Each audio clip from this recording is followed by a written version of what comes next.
Jina naitwa Anthony Poyo, ni msimamizi msaidizi wa bandari hii ya Kalema. Siku ya leo tumelaunch meli moja ya tani 2000 ya mizigo ya kampuni ya Zinjin. Meli hizi zitafanya kazi ya kuhudumia mizigo katika ukanda huu wa Ziwa Tanganyika katika nchi za maziwa makuu kwa maana ya Zambia, Kongo, Burundi na Tanzania. Meli hizi zimetokana na fursa ya serikali kufungua fursa za uwekezaji ambazo zimepelekea wawekezaji waliowekeza hizi meli kuiona na kuitumia, kwa maana nchi ya Tanzania ina amani na inatoa fursa hizo kwa wawekezaji, kwa sababu wanaamini kwamba wakiwekeza hela yao hawezi kupotea. Kwa kuna kila namna ya kuisifu na kuipongeza serikali ya awamu ya 6 ya Rais Samia Suluhu Hassan kwa kutupa fursa hii.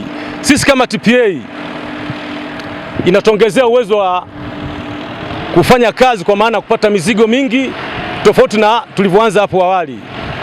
Hapa hii leo tuko katika bandari ya Kalema kwa jambo kuu ambalo ni kushusha meli ya 4 katika mradi huu na vile vile kufanya testing ya meli ya 3 ambazo meli hizi ziko 4 na mradi huu ulianza mnamo mwezi wa 4 mwaka jana 2025.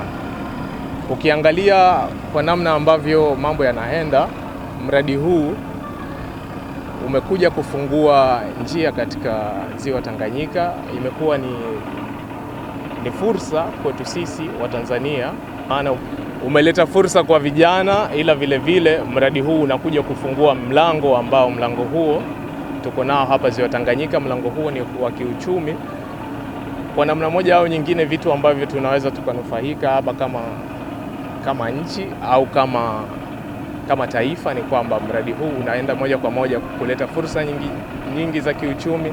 Ila ukiangalia kwa upande wa vijana, mradi huu unakuja kuwapa fursa vijana na umewapa fursa vijana, kwa sababu mpaka sasa tushatengeneza meli 4. Vijana wamepata ujuzi tofauti, vijana wamepata muda wa kujifunza na kupata ajira pia katika mradi huu.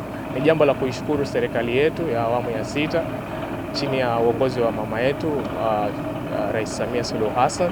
Mradi ulianza mwezi April mwaka jana, ila leo hii tuko mwezi Machi mwaka 2026, ila tunakaribia kumaliza mradi wetu na tuko kamilifu kwa zaidi ya 95%. Siri ya mafanikio ya kufanya mradi huu ndani ya muda mchache ni utendaji kazi kwanza, ila vile vile ni mazingira tuliyokuta katika eneo husika. Sehemu hii ni tulivu, sehemu hii ni nzuri kwa kufanya kazi, ila vile vile ushirikiano tuliopata kati ya kampuni yetu na serikali. Kwa majina naitwa Aaron Matias Ruvumwa, mimi ni mkazi wa Kalema. Tumepata fursa ya bandari na zimefunguliwa meli 4. Hizi meli 4 kwa sisi watu wa Kalema tunanufaika kwa sababu sisi ni wakulima. Mazao yetu atakuja watu kuja kununua. Mbali na hapo, sisi wenyewe tutapata kazi kwenye meli hizo na kufanya kazi. Kwa hiyo moja hapo ni fursa ambayo tunaweza kuipata Kalema. Tunafurahi kupata fursa hiyo. Kwa hiyo hata usafiri mizigo ilikuwa ni kazi sana kusafirisha. Tulikuwa tunatumia maboti, ambapo maboti mkati mwingine anaenda mizigo inazama, mali zinaharibika za watu. Kwa hiyo kupata meli ni fursa moja wapo. Kwa hiyo tunashukuru kwa kupata meli.